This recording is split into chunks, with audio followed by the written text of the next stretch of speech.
In this lecture, I will discuss some basic concepts regarding the wave function. The content of this lecture is from the textbook of H. C. Verma Quantum Mechanics. The content in this book has been interpreted in very simple manner. So I request to the viewers to go through the textbook of H. C. Verma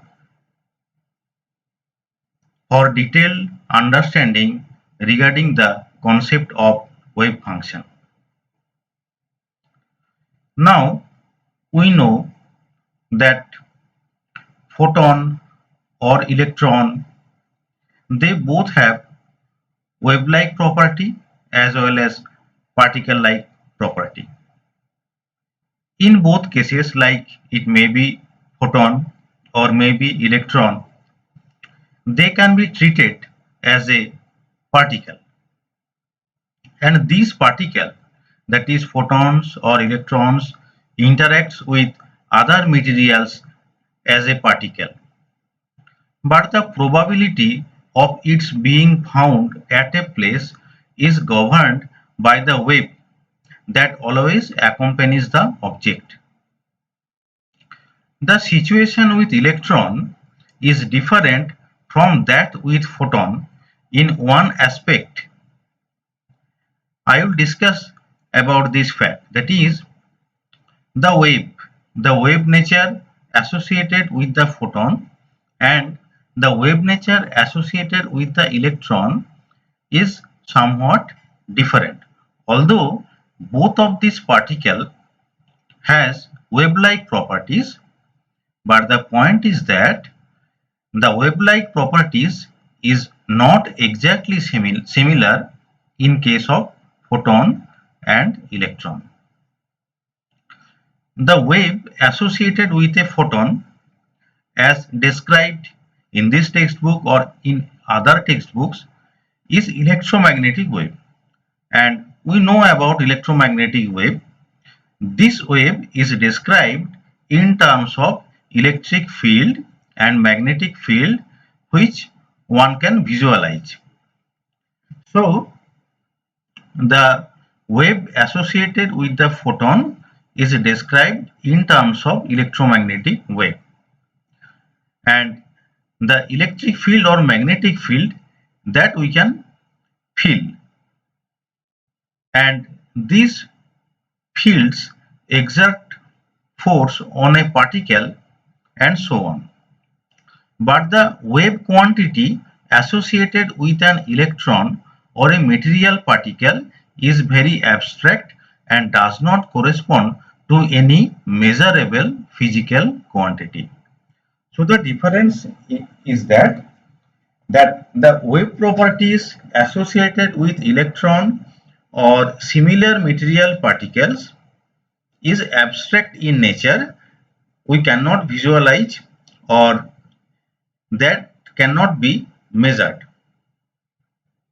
For example, the amplitude of electric field and magnetic field, that we can measure, but the amplitude of the wave corresponding to the electron or other material particles cannot be measured. So that is the different wave-like properties of the photon and electrons. The most popular symbol to represent the wave quantity associated with a material particle is psi. Psi is a function of position and time. So we write psi is a function of r and t, and we call it the wave function of the particle. So when we consider a material particle like electron, we say that there is a wave function corresponding to this particle, that is psi rt, and this wave function is said to represent the state of the particle. At a given location r and at a time t, there is a definite value of this wave function which may be complex. At a given location R, the value changes with time, and at a given time, its value is different at different positions. So I again repeat this. That is, when we consider a material particle like electron, we say that there is a wave function psi rt associated with it. And this wave function is said to represent the state of the particle. At a given location r and at a time t, there is a definite value of this wave function which may be complex. At a given location r, the value changes with time, and at a given time, its value is different at different positions. The connection between the wave function and the probability of finding the electron there is given by what is called Born's interpretation of wave function. Now let us describe the interpretation. So let us look at this figure. X, Y, Z is a three-dimensional coordinate system, and from the origin at a distance r, we are considering a point, and its position vector is r, and we are constructing a small volume d tau around this point. The probability of finding the particle in this volume at time t is given by dp is equal to c psi star rt psi rt dr or d tau, that is equal to c into psi square into d tau, where psi star is the complex conjugate of psi and c is a constant. The probability of finding the particle somewhere in the entire space must be 1. This means integration of c into mod of psi square d tau is equal to 1. One can multiply the wave function psi by an appropriate constant to make integration of psi square d tau is equal to 1. The wave function in such a case is called normalized. For such a wave function, we can put c is equal to 1. Now you see in the equation 3.3, if we put c is equal to 1, then the probability dp, that becomes mod of psi square into d tau. The quantity dp by d tau is equal to mod of psi square is called the probability density function. So what is probability density function? dp by d tau. So we are dividing the probability by the small volume element d tau around the point. So dp by d tau, that is the psi rt whole square, is called the probability density function. The multiplication of psi by a constant c does not change the form of the function. This is very important. That is, although we are multiplying the wave function with a constant, but it does not change the form of the function. It turns out that the state of the particle is related to the form of the wave function psi and not its value. This concept is very important. That is, the state of the particle is related to the form of the wave function and not its value. Thus, psi rt and c into psi rt represent the same state of the particle. It is convenient to choose the constant c such that the wave function is normalized, and we can use equation 3.4, that means this equation, instead of equation 3.3 for probability. That is, rather than using this constant, we will use equation 3.4 by choosing the appropriate value of the constant c. So we have realized that electrons need a totally different description from what the particle dynamics of Newton offers. The new mechanics developed for such systems is called quantum mechanics. Now, I will discuss about the state of the particle. Now, we know from the concept of particle dynamics that position and velocity of the particle at all times, if it is known at some initial instant, then we can calculate several important information from that. This is the main concept of the particle dynamics. That is, we have to know the position and velocity of a particle, and we can calculate different properties from them. In other words, the state of the particle at a given instant is described by two quantities, position and velocity at that time. So, state of the particle defined by the classical dynamics is described in terms of two quantities, that is position and velocity. The dictionary meaning of the word state is something like the condition of the system. For example, we often say that liquid state, solid state, stretched state, compressed state, crystalline state, etc. Each one of these is used to give the condition of the object in one particular aspect. In quantum mechanics, when we say state, that means we say all the aspects together. Whatever information one can have for the system should be contained in the description of the state. So in quantum mechanics, the state contains all the information regarding the system.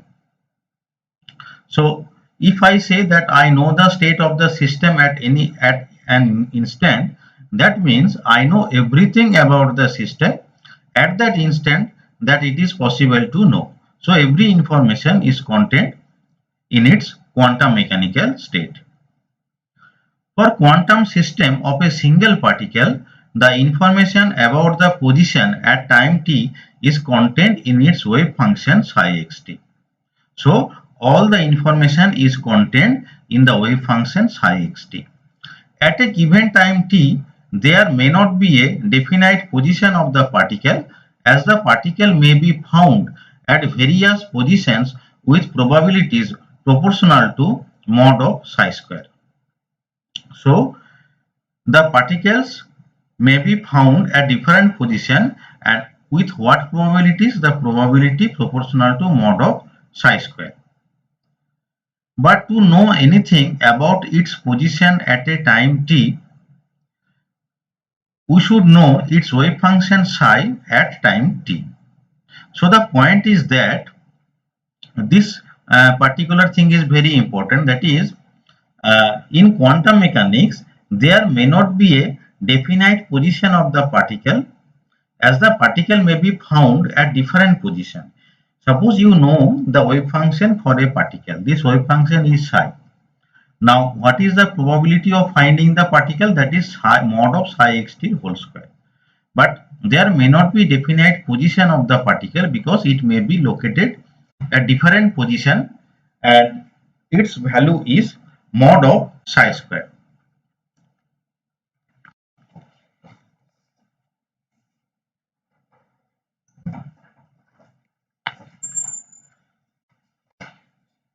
But to know anything about its position at a time t, we should know its wave function psi at the time t. Interestingly, if the wave function psi is known at time t, we also get information about the linear momentum of the particle at that instant. So, if we know the wave function psi at time t, we can calculate the linear momentum from the operator representation of the linear momentum. From the operator representation of the linear momentum, we can calculate the linear momentum of the particle at that instant. And not only position and momentum, but also Other information about all other dynamical quantities can be obtained from the same wave function. Thus, the state of a particle at a given instant t in quantum mechanics is given by its wave function psi at that time. In fact, particles have a property called spin that has no classical analog and which is not covered by the wave function psi xt or psi rt. This is also very important concept that we know that in quantum mechanics there is a particular property spin associated with the particle or the system, but the spin is not described by the wave function psi xt or psi rt. Now, to describe the wave function, we describe it with respect to a particular time or for a given instant of time. So, if the time is fixed or if we specify some particular value of the time, then the wave function is a function of x only. To describe the state of the particle at this instant, we have to specify this function with respect to x, and the limit of the x will be minus infinity to the plus infinity. Now, in the next section, it will be described step by step, that is what information can be obtained if the wave function is known at a particular instant of time. Now, we often use the phrase the particle in the state psi x. It means that at the given time, the wave associated with the particle is described by the wave function psi x. The wave function for realistic situation should satisfy the following conditions. That is, if we want to describe the realistic situation, that is for some particles in reality, if we describe the state of the particle by wave function, then the wave function should satisfy some particular conditions. So, what are the conditions? The conditions are, firstly, that is psi x should be finite everywhere. This ensures that the probability of finding the particle in a given range is finite. Suppose we are considering some particular range, and in this range the value of the wave function that must be finite, because if it is finite, then the probability of finding that particular particle in the specified range will also become finite. So, psi x should be finite everywhere. This is the first condition.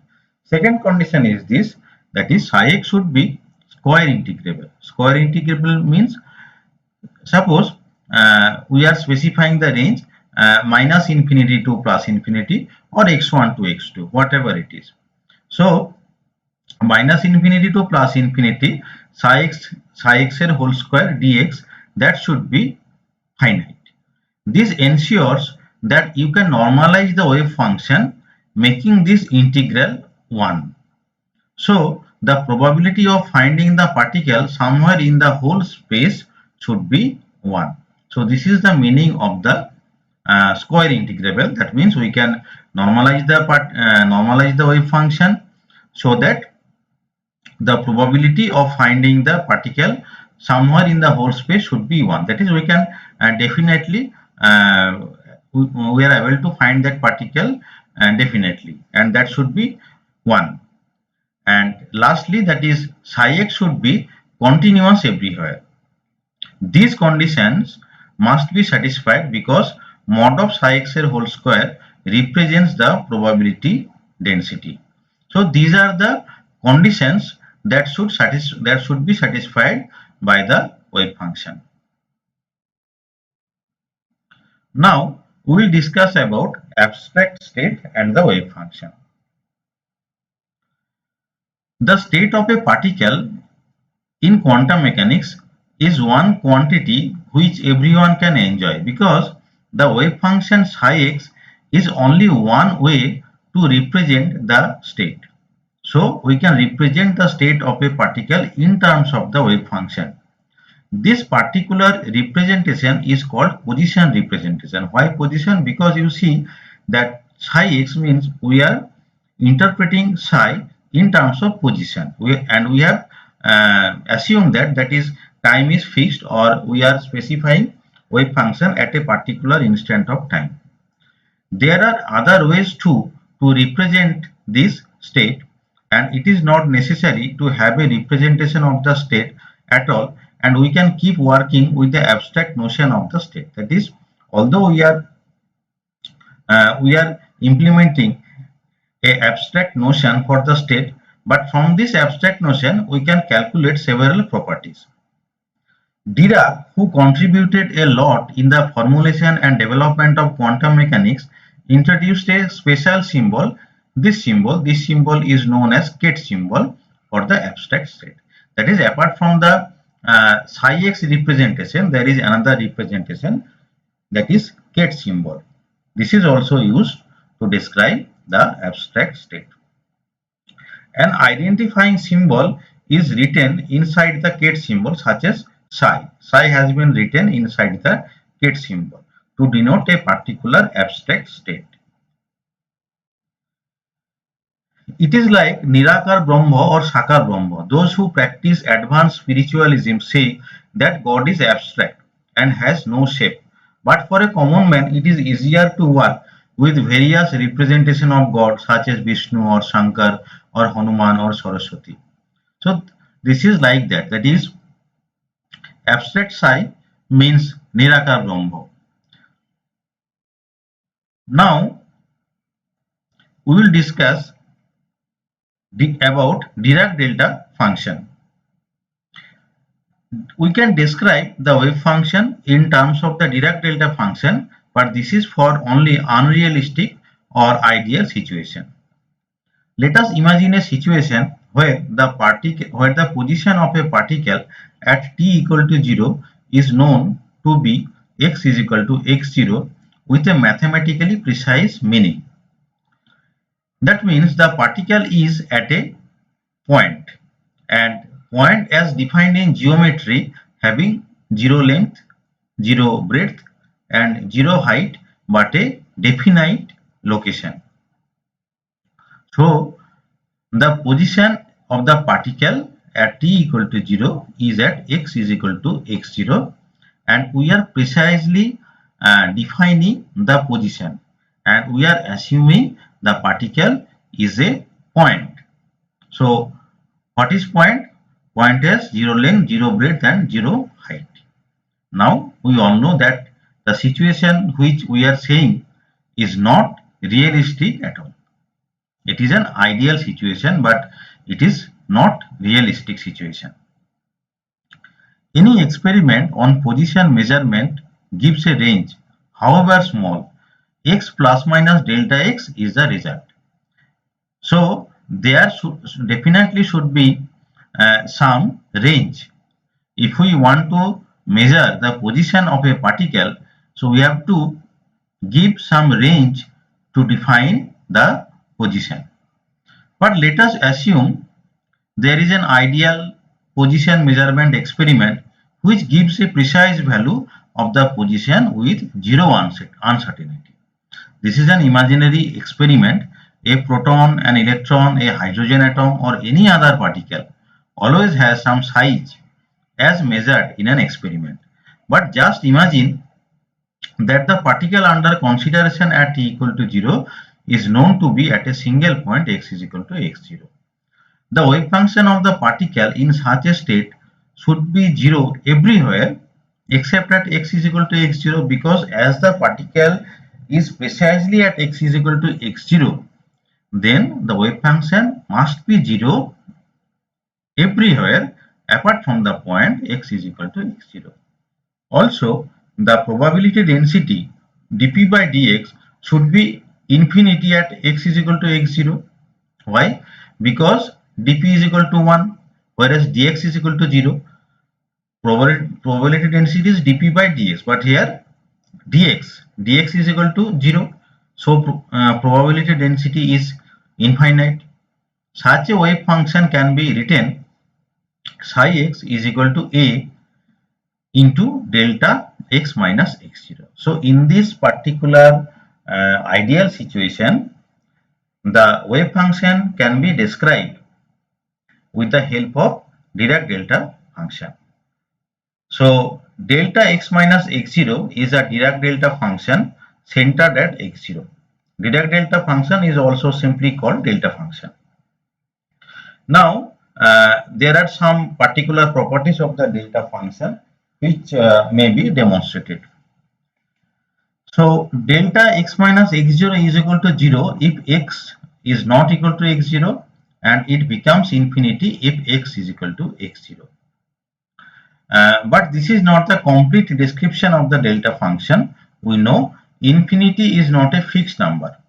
The non-ending series 1 plus 2 plus 3 plus 4 adds to infinity, and 1 square plus 2 square plus 3 square plus 4 square also adds to infinity. But we can compare term by term. The two series are not identical. The Dirac delta function delta x minus x0 becomes infinity at x equal to x0 in such a way that minus infinity to plus infinity delta x minus x0 dx, that is equal to 1. In other words, the area under the delta curve should be 1. That is another property of the delta function, that is the area under the delta function that must be 1. Now equation 3.5 and 3.6 together make the definition of the delta function. The contribution to the integration in equation 3.6, that means here, comes only from x is equal to x0. Why? Because for all other values of x, the function is 0. So the contribution comes only for the point x is equal to x0. So the delta function can also be defined x1 to x2 delta x minus x0 dx is equal to 1.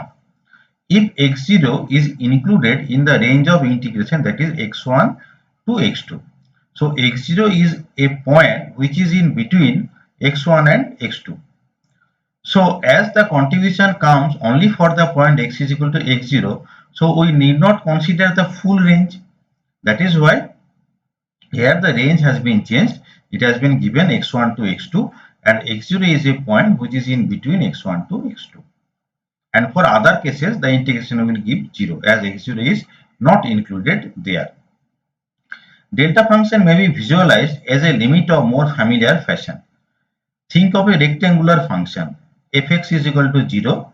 You see the function. This is a rectangular function. From the plot, we can see it very clearly that this is a rectangular function, and the range is x0 minus a by 2 to x0 plus a by 2. This is the range of the function where fx has a particular value. In all other points, it is 0. And x0 is a point that is in between of x0 minus a by 2 and x0 plus a by 2. So the function description is like that: fx is equal to 0 when x less than equal to x0 minus a by 2. This fx is also 0 when x greater than equal to x0 plus a by 2, and value of fx is 1 by a. We are assuming that is value of the fx is 1 by a in between of the two limits, that is x0 minus a by 2 and x0 plus a by 2. Now the area under the curve is 1 for all values of a. Area under the curve is 1 for all values of a. Now what will happen to this function as a tends to 0? If we make a tends to 0, then what will happen to this curve? You see that if we make a tends to 0, you see the limit, that is, and this one is x0 minus a by 2 and this one is x0 plus a by 2, but you are making a0 and this one is x0. So ultimately what will happen, these two widths will be shrink, they will be very close to x0. So widths will be almost 0, and the area under the curve still remains 1, although the width shrinks, but height becomes infinity.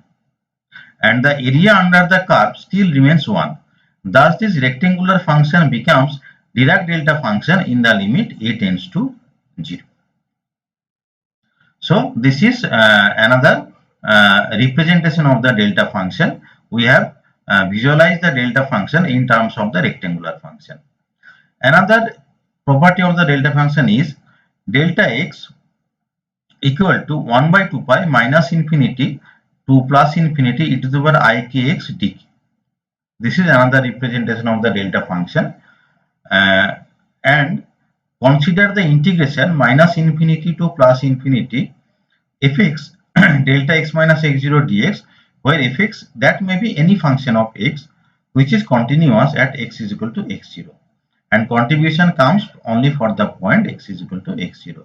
Because for all other values of x the integrand is 0, we can write that is instead of the full range, that is minus infinity to plus infinity, we are defining the range x0 minus epsilon to x0 plus epsilon fx delta x minus x0 into dx, where epsilon is a very small quantity, and we can assume in this range fx is constant.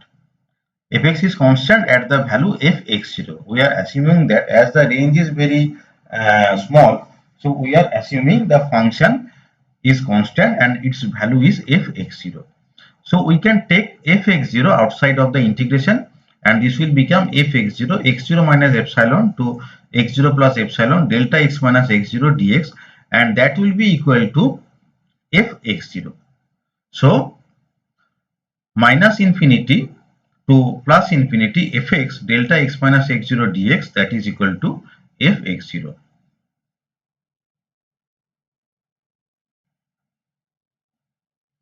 Now, in the beginning of this section, we have already told that is psi x can be described equal to a into delta x minus x0 in ideal situation. It is not realistic, but this is for ideal situation. And it does not correspond to any realistic situation. Why? Because the particle considered here is a point particle which has 0 dimension, and not only that, but the delta function, the function delta x minus x0 does not satisfy any of the three conditions laid down for valid wave function. We have already told that is what are the conditions that should be satisfied for a valid wave function. The first condition was that a valid wave function should be finite everywhere, but delta function becomes infinity at one point. So first condition is not satisfied. The second condition was that psi x should be square integrable, but delta function is not square integrable because minus infinity to plus infinity delta x minus x0 square dx equal to infinity. And third condition was that the value of the wave function should be continuous, but delta function jumps suddenly from 0 to infinity at x equal to x0. So all the three conditions are not satisfied for the delta function.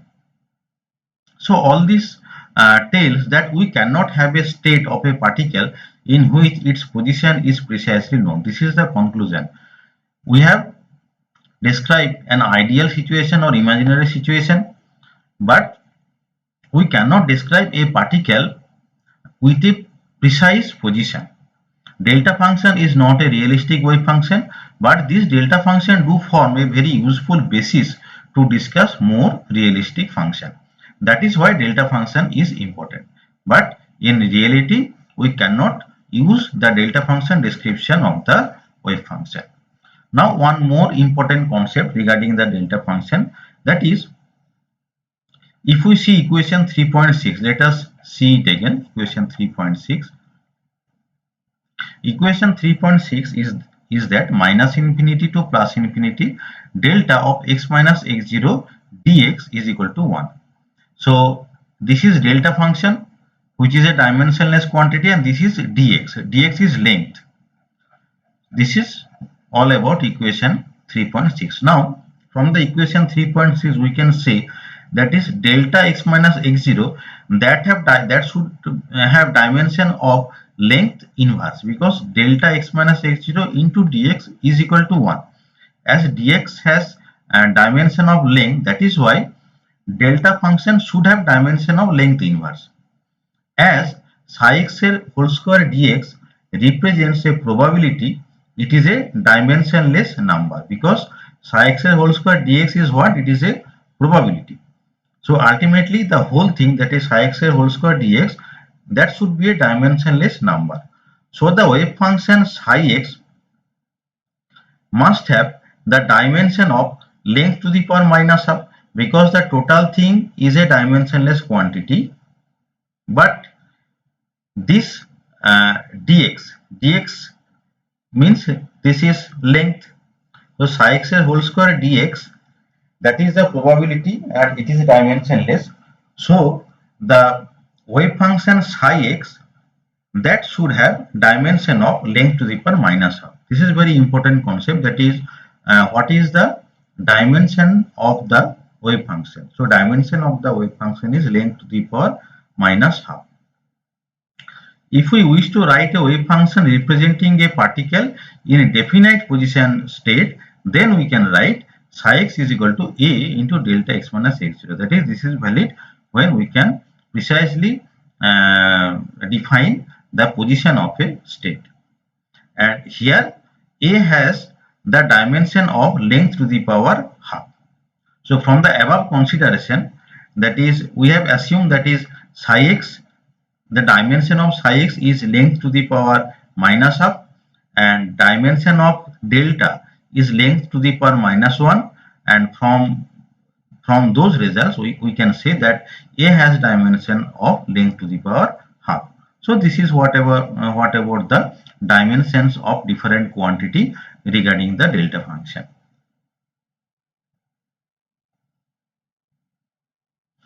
Another thing is that is delta function is regarded as a pure state of ideal position measurement. This means if I do an ideal position measurement, ideal in the sense that it is capable of measuring the position with zero uncertainty, I am sure to get the result x is equal to x0.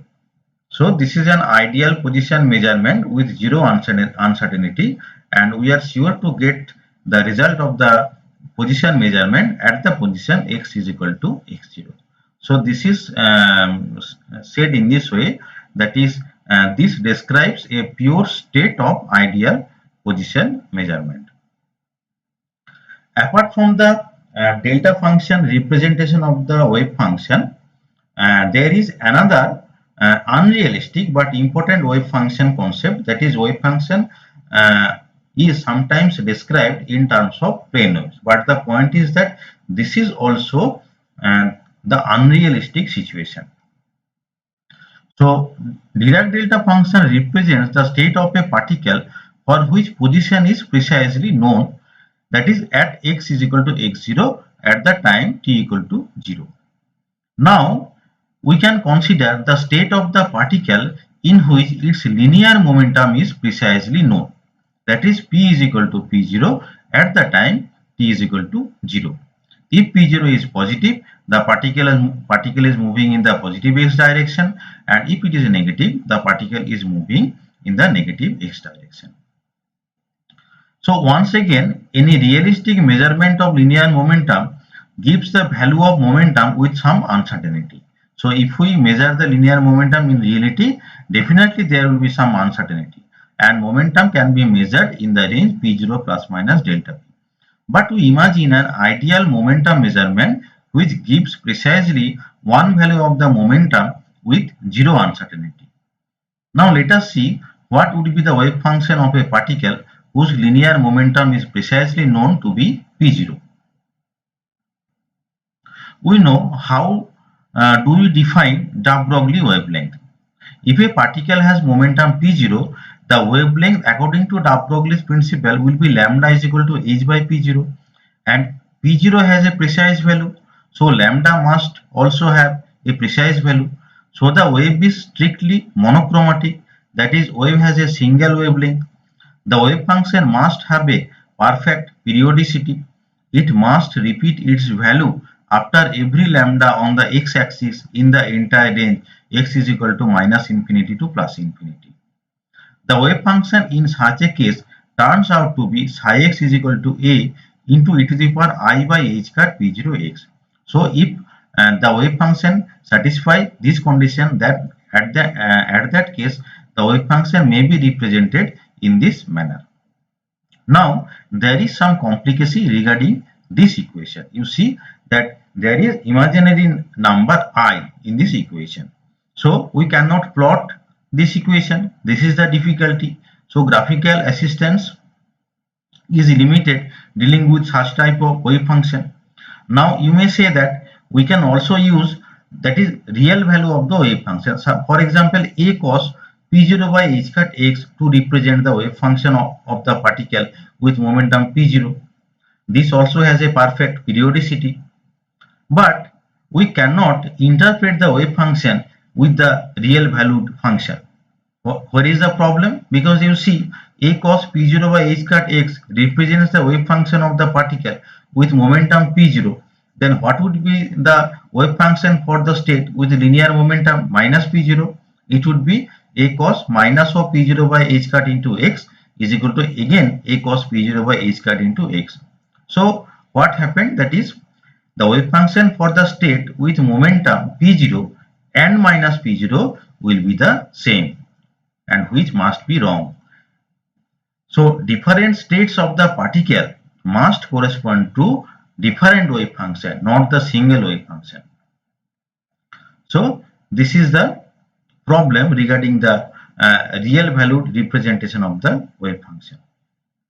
So psi x is equal to a into e to the power I by h cut p0 x represents the particle with momentum p0 moving in positive x direction if p0 is positive, and psi x is equal to a e to the power minus I by h cut p0 x if the momentum is minus p0, that is, particle is moving in the negative x direction. So this equation itself gives the direction of the linear momentum. If p0 is positive, the wave is moving in the positive x direction, and if p0 is negative, the wave is moving in the negative x direction. A wave represented by the function e to the power ikx is called a plane wave. So if in general e to the power ikx, such type of representation is the plane wave representation of the wave function, and this is for t equal to 0. The full wave function is formed by replacing kx with kx minus omega t, but right now we consider that is t is equal to 0. So we can define the basis momentum eigenfunction corresponding to p is equal to p0 as psi p0 is equal to 1 by 2 pi h cut e to the power I by h cut p0 x, and we can denote it by the ket symbol, this ket p0. Now remember, a plane wave is also not a realistic wave function, though it is finite everywhere and continuous, but it is not square integrable. The probability density is mod of psi square is equal to a star into a is equal to mod of a square, and hence minus infinity to plus infinity mod of psi x square dx, that will become infinity. So the probability density mod of psi square is constant and is same for all values of x because it does not depend on x. So probability density is same for all x where x is in between minus infinity to plus infinity. This means the particle can be found in the whole of the space with equal probability at t is equal to 0. This is quite unrealistic. The momentum of a particle in the state ket p0 is definite and it is p0. Just like we have described earlier the wave function in terms of the Dirac delta function, in that case position was definite, and when we are representing the wave function in terms of the plane wave, then momentum is definite. But these two situations are unrealistic situations. Now we will discuss about a realistic wave function. The two cases which we have already discussed, the states x0 and p0 are unrealistic. The delta function type wave function represents the state where the position is most precisely known with zero uncertainty at a particular point on the x-axis. On the other hand, the plane wave type wave function represents the state in which the particle is equally likely to be found at all points from minus infinity to plus infinity. Both of these are unrealistic situations. In practice, a particle is known to be confined in a finite range. An electron that is emitted in the picture tube of a television set is known to be confined inside the set. So electron can be found inside the television set. A hydrogen atom in a gas enclosed in a tube that is confined in the tube. A particle that is confined to a range x, which is in between x1 to x2, should be described by wave function psi x, which is appreciable only in the range x, which is in between x1 to x2, and 0 or very small outside this range.